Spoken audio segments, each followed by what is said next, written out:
Hello, and welcome to the Fighting Moose podcast. I'm your host and narrator, Jason Hendrickson. This is a podcast where I retell stories, some fictional and some historical, that can be enjoyed by people of all ages.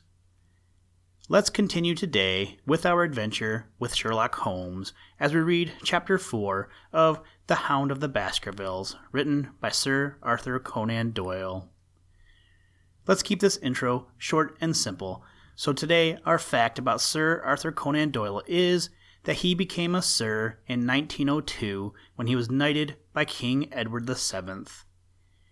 I also learned that he was not knighted for writing fiction, but he was knighted for writing about his support for the Boer Wars, which was a conflict that took place between the British Empire and the two Boer republics in southern Africa. So there is a little bit of historical war trivia for you. Now, let's turn to today's story. I hope you enjoy. Let's begin.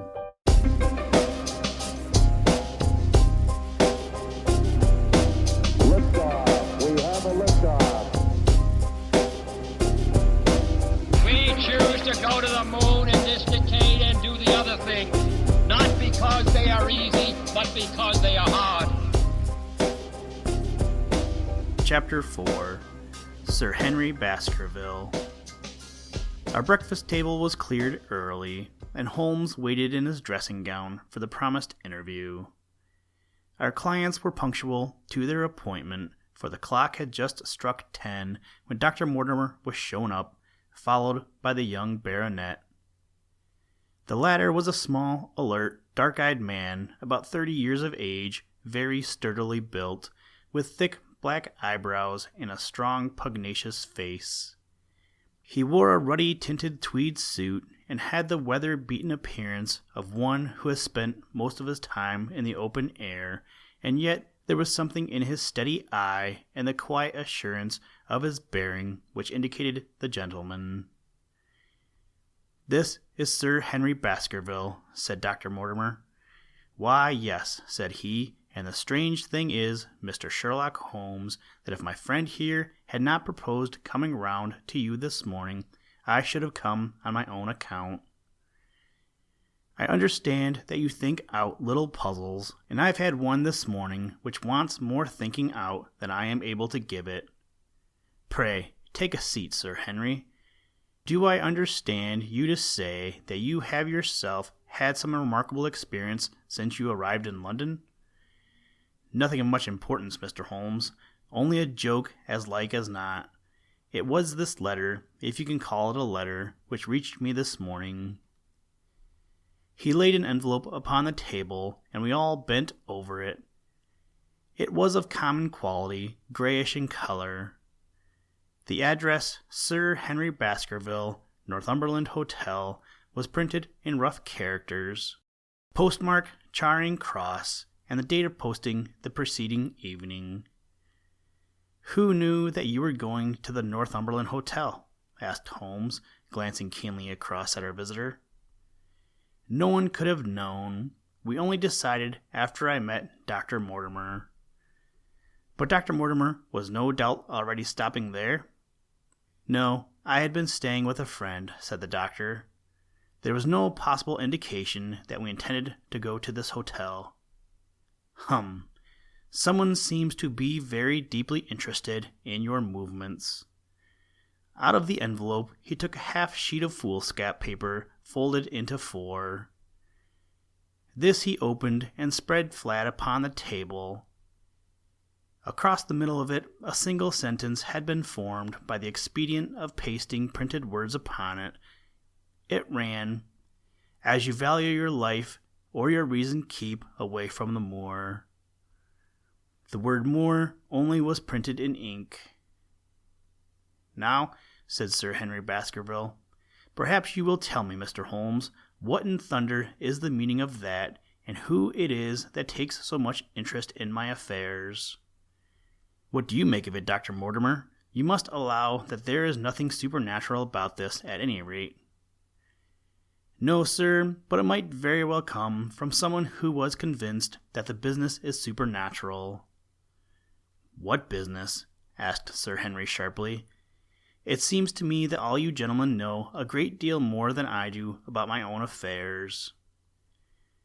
You shall share our knowledge before you leave this room, Sir Henry. I promise you that, said Sherlock Holmes. We will confine ourselves, for the present, with your permission, to this very interesting document which must have been put together and posted yesterday evening. Have you yesterday's Times, Watson?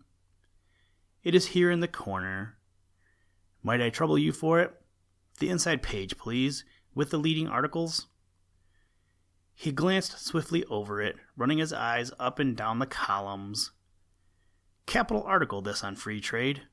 Permit me to give you an extract from it.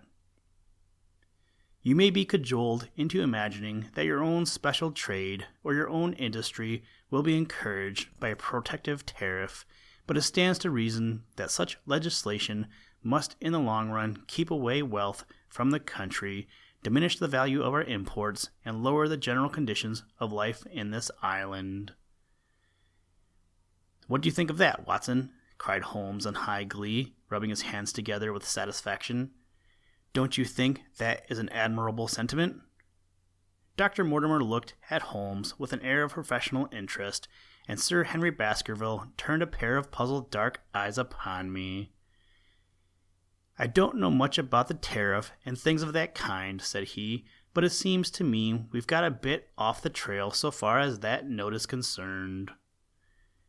On the contrary, I think we are particularly hot upon the trail, Sir Henry. Watson here knows more about my methods than you do, but I fear that even he has not quite grasped the significance of this sentence. No, I confess that I see no connection. And yet, my dear Watson, there is so very close a connection that the one is extracted out of the other. You, your, life, reason, value, keep away from the... Don't you see now whence these words have been taken? By thunder, you're right. Well, if that isn't smart, cried Sir Henry. If any possible doubt remained, it is settled by the fact that keep away and from the are cut out in one piece. Well now, so it is. Really, Mr. Holmes, this exceeds anything which I could have imagined, said Dr. Mortimer, gazing at my friend in amazement. I could understand anyone saying that the words were from a newspaper, but that you should name which, and add that it came from the leading article, is really one of the most remarkable things which I have ever known. How did you do it? I presume, Doctor, that you could tell the skull of a Negro from that of an Eskimo. Most certainly. But how? Because that is my special hobby. The differences are obvious. The supraorbital crest, the facial angle, the maxillary curve, but this is my special hobby, and the differences are equally obvious. There is as much difference to my eyes between the leaded burgoy type of a Times article and the slovenly print of an evening halfpenny paper as there could be between your Negro and your Eskimo. The detection of types is the most elementary branches of knowledge to the special expert in crime, though I confess that once when I was very young, I confused the Leeds Mercury with the Western Morning News. But a Times leader is entirely distinctive, and these words could have been taken from nothing else. As it was done yesterday, the strong probability was that we should find the words in yesterday's issue. So far as I can follow you, then, Mr. Holmes, said Sir Henry Baskerville, someone cut out this message with a scissors. Nail scissors, said Holmes. You can see that it was a very short-bladed scissors, since the cutter had to take 2 snips over keep away. That is so. Someone then cut out the message with a pair of short-bladed scissors, pasted it with gum, said Holmes, with gum onto the paper, but I want to know why the word more should have been written. Because he could not find it in print. The other words were all simple and might be found in any issue, but more would be less common. Why, of course, that would explain it. Have you read anything else in this message, Mr. Holmes? There are 1 or 2 indications, and yet the utmost pains have been taken to remove all clues. The address you observe is printed in rough characters, but the Times is a paper which is seldom found in any hands but those of the highly educated. We may take it, therefore, that the letter was composed by an educated man who wished to pose as an uneducated one, and his effort to conceal his own writing suggests that that writing might be known or come to be known by you. Again, you will observe that the words are not gummed on in an accurate line, but that some are much higher than others. Life, for example, is quite out of its proper place. That may point to carelessness, or it may point to agitation and hurry upon the part of the cutter. On the whole, I incline to the latter view, since the matter was evidently important, and it is unlikely that the composer of such a letter would be careless. If he were in a hurry, it opens up the interesting question why he should be in a hurry, since any letter posted up to early morning would reach Sir Henry before he would leave his hotel. Did the composer fear an interruption, and from whom? We are coming now rather into the region of guesswork, said Dr. Mortimer. Say, rather into the region where we balance probabilities and choose the most likely. It is the scientific use of the imagination, but we have always some material basis on which to start our speculation. Now you would call it a guess, no doubt, but I am almost certain that this address has been written in a hotel. How in the world can you say that? If you examine it carefully, you will see that both the pen and the ink have given the writer trouble. The pen has spluttered twice on a single word and has run dry 3 times in a short address, showing that there was very little ink in the bottle. Now, a private pen or ink bottle is seldom allowed to be in such a state, and the combination of the two must be quite rare. But you know the hotel ink and the hotel pen, where it is rare to get anything else. Yes, I have very little hesitation in saying that we could examine the waste paper baskets of the hotels around Charing Cross until we found the remains of the mutilated Times leader. We could lay our hands straight upon the person who sent this singular message. Halloa, halloa, what's this? He was carefully examining the foolscap upon which the words were pasted, holding it only an inch or 2 from his eyes. Well? Nothing, said he, throwing it down. It is a blank half-sheet of paper, without even a watermark upon it. I think we have drawn as much as we can from this curious letter. And now, Sir Henry, has anything else of interest happened to you since you have been in London? Why, no, Mr. Holmes, I think not. You have not observed anyone follow or watch you? I seem to have walked right into the thick of a dime novel, said our visitor. Why in thunder should anyone follow or watch me? We are coming to that. You have nothing else to report to us before we go into this matter? Well, it depends upon what you think worth reporting. I think anything out of the ordinary routine of life well worth reporting.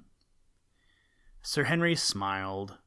I don't know much of British life yet, for I have spent nearly all my time in the States and in Canada, but I hope that to lose one of your boots is not part of the ordinary routine of life over here. You have lost one of your boots? My dear sir, cried Dr. Mortimer, it is only mislaid. You will find it when you return to the hotel. What is the use of troubling Mr. Holmes with trifles of this kind? Well, he asked me for anything outside the ordinary routine. Exactly, said Holmes. However foolish the incident may seem, you have lost one of your boots, you say? Well, mislaid it anyhow. I put them both outside my door last night, and there was only one in the morning. I could get no sense out of the chap who cleans them. The worst of it is that I only bought the pair last night in the Strand, and I have never had them on. If you have never worn them, why did you put them out to be cleaned? They were tan boots and have never been varnished. That was why I put them out. Then I understand that on your arrival in London yesterday, you went out at once and bought a pair of boots? I did a good deal of shopping. Dr. Mortimer here went round with me. You see, if I am to be squire down there, I must dress the part, and it may be that I have got a little careless in my ways out west. Among other things, I bought these brown boots, gave $6 for them, and had one stolen before ever I had them on my feet. It seems a singularly useless thing to steal, said Sherlock Holmes. I confess that I share Dr. Mortimer's belief that it will not be long before the missing boot is found. And now, gentlemen, said the baronet with decision, it seems to me that I have spoken quite enough about the little that I know. It is time that you kept your promise and gave me a full account of what we are all driving at. Your request is a very reasonable one, Holmes answered. Dr. Mortimer, I think you could not do better than to tell your story as you told it to us. Thus encouraged, our scientific friend drew his papers from his pocket and presented the whole case as he had done upon the morning before. Sir Henry Baskerville listened with the deepest attention and with an occasional exclamation of surprise. Well, I seem to have come into an inheritance with a vengeance, said he, when the long narrative was finished. Of course, I've heard of the Hound ever since I was in the nursery. It's the pet story of the family, though I never thought of taking it seriously before. But as to my uncle's death, well, it all seems boiling up in my head, and I can't get it clear yet. You don't seem quite to have made up your mind whether it's a case for a policeman or a clergyman. Precisely. And now there's the affair of the letter to me at the hotel. I suppose that fits into its place. It seems to show that someone knows more than we do about what goes on upon the moor, said Dr. Mortimer. And also, said Holmes, that someone is not ill-disposed towards you, since they warn you of danger. Or it may be that they wish, for their own purposes, to scare me away. Well, of course, that is possible also. I am very much indebted to you, Dr. Mortimer, for introducing me to a problem which presents several interesting alternatives. But the practical point, which we now have to decide, Sir Henry, is whether it is or is not advisable for you to go to Baskerville Hall. Why should I not go? There seems to be danger. Do you mean danger from this family fiend, or do you mean danger from human beings? Well, that is what we have to find out. Whichever it is, my answer is fixed. There is no devil in hell, Mr. Holmes, and there is no man upon earth who can prevent me from going to the home of my own people, and you may take that to be my final answer. His dark brows knitted, and his face flushed to a dusky red as he spoke. It was evident that the fiery temper of the Baskervilles was not extinct in this their last representative. Meanwhile, said he, I have hardly had time to think over all that you have told me. It is a big thing for a man to have to understand and to decide at one sitting. I should like to have a quiet hour by myself to make up my mind. Now look here, Mr. Holmes. It's 11:30 now, and I'm going back right away to my hotel. Suppose you and your friend, Dr. Watson, come round and lunch with us at 2. I'll be able to tell you more clearly then how this thing strikes me. Is that convenient to you, Watson? Perfectly. Then you may expect us. Shall I have a cab called? I prefer to walk, for this affair has flurried me rather. I'll join you in a walk with pleasure, said his companion. Then we meet again at 2 o'clock. Au revoir, and good morning. We heard the steps of our visitors descend the stair and the bang of the front door. In an instant, Holmes had changed from the languid dreamer to the man of action.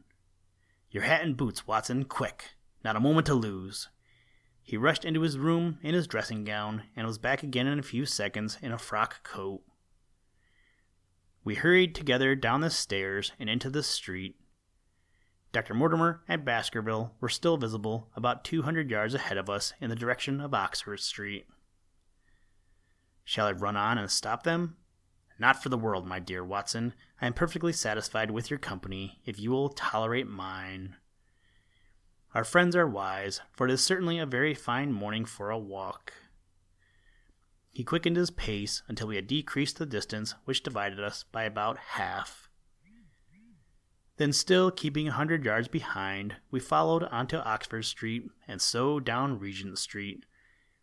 Once our friends stopped and stared into a shop window, upon which Holmes did the same. An instant afterwards, he gave a little cry of satisfaction, and following the direction of his eager eyes, I saw that a hansom cab with a man inside, which had halted on the other side of the street, was now proceeding slowly onward again. "There's our man, Watson. Come along. We'll have a good look at him if we can do no more." At that instant, I was aware of a bushy black beard and a pair of piercing eyes turned upon us through the side window of the cab. Instantly, the trap door at the top flew open, something was screamed to the driver, and the cab flew madly off down Regent Street. Holmes looked eagerly round for another, but no empty one was in sight. Then he dashed in wild pursuit amid the stream of the traffic, but the start was too great, and already the cab was out of sight. "There now," said Holmes bitterly, as he emerged panting and white with vexation from the tide of vehicles. "Was ever such bad luck, and such bad management too? Watson, Watson, if you are an honest man, you will record this also, and set it against my successes." Who was the man? I have not an idea. A spy?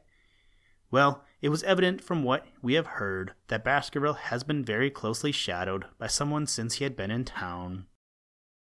How else could it be known so quickly that it was the Northumberland Hotel which he had chosen?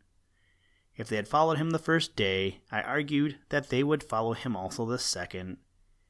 You may have observed that I twice strolled over to the window while Dr. Mortimer was reading his legend. Yes, I remember. I was looking out for loiterers in the street, but I saw none. We are dealing with a clever man, Watson. This matter cuts very deep, and though I have not finally made up my mind whether it is a benevolent or malevolent agency which is in touch with us, I am conscious always of power and design. When our friends left, I at once followed them in the hopes of marking down their invisible attendant. So wily was he that he had not trusted himself upon foot, but he had availed himself of a cab so that he could loiter behind or dash past them and so escape their notice. His method had the additional advantage that if they were to take a cab, he was all ready to follow them. It has, however, one obvious disadvantage. It puts him in the power of the cabman. Exactly. What a pity we did not get the number. My dear Watson, clumsy as I have been, you surely do not seriously imagine that I neglected to get the number? Number 2704 is our man, but that is no use to us for the moment. I fail to see how you could have done more. On observing the cab, I should have instantly turned and walked in the other direction. I should then, at my leisure, have hired a second cab and followed the first at a respectful distance, or better still, have driven to the Northumberland Hotel and waited there. When our unknown had followed Baskerville home, we should have had the opportunity of playing his own game upon himself and seeing where he made for. As it is, by an indiscreet eagerness, which was taken advantage of with extraordinary quickness and energy by our opponent, we have betrayed ourselves and lost our man. We had been sauntering slowly down Regent Street during this conversation, and Dr. Mortimer, with his companion, had long vanished in front of us. "There is no object in our following them," said Holmes. "The shadow has departed and will not return. We must see what further cards we have in our hands and play them with decision. Could you swear to that man's face within the cab?" I could swear only to the beard, and so could I, from which I gather that in all probability it was a false one. A clever man upon so delicate an errand has no use for a beard save to conceal his features. Come in here, Watson. He turned into one of the district messenger offices, where he was warmly greeted by the manager. "Ah, Wilson, I see you have not forgotten the little case in which I had the good fortune to help you." "No, sir, indeed I have not. You saved my good name and perhaps my life." My dear fellow, you exaggerate. I have some recollection, Wilson, that you had among your boys a lad named Cartwright, who showed some ability during the investigation. Yes, sir, he is still with us. Could you ring him up? Thank you, and I should be glad to have change of this 5-pound note. A lad of 14, with a bright, keen face, had obeyed the summons of the manager. He stood now gazing with great reverence at the famous detective. Let me have the hotel directory, said Holmes. Thank you. Now, Cartwright, there are the names of 23 hotels here, all in the immediate neighborhood of Charing Cross. Do you see? Yes, sir. You will visit each one of these in turn. Yes, sir. You will begin in each case by giving the outside porter 1 shilling. Here are 23 shillings. Yes, sir. You will tell them that you want to see the waste paper of yesterday. You will say that an important telegram has miscarried and that you are looking for it. You understand? Yes, sir. But what you are really looking for is the center page of the Times with some holes cut in it with scissors. Here is a copy of the Times. It is this page. You could easily recognize it, could you not? Yes, sir. In each case, the outside porter will send for the hall porter, to whom also you will give 1 shilling. Here are 23 shillings. You will then learn in possibly 20 cases out of the 23 that the waste of the day before has been burned or removed. In the 3 other cases, you'll be shown a heap of paper, and you will look for this page of the Times among it. The odds are enormously against your finding it. There are 10 shillings over in case of emergencies. Let me have a report by wire at Baker Street before evening. And now, Watson, it only remains for us to find out by wire the identity of the cabman, number 2704, and then we will drop into one of the Bond Street picture galleries and fill in the time until we are due at the hotel.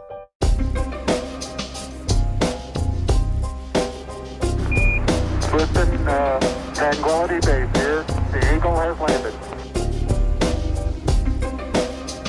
That's 1 small step for man, 1 giant leap for mankind.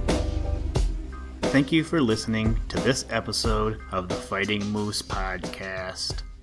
Please join us next time as we read another exciting story. Today's music was provided by the artist Grapes, and the audio clips were provided by NASA. For more information, to contact us, or to download podcast extras, please visit www.thefightingmoose.com. Also, if you haven't done so, please leave us a review wherever you get your podcast. Thank you for your patronage, and as always, try and do a random act of kindness every day. Mission complete, Houston. After serving the world for over 30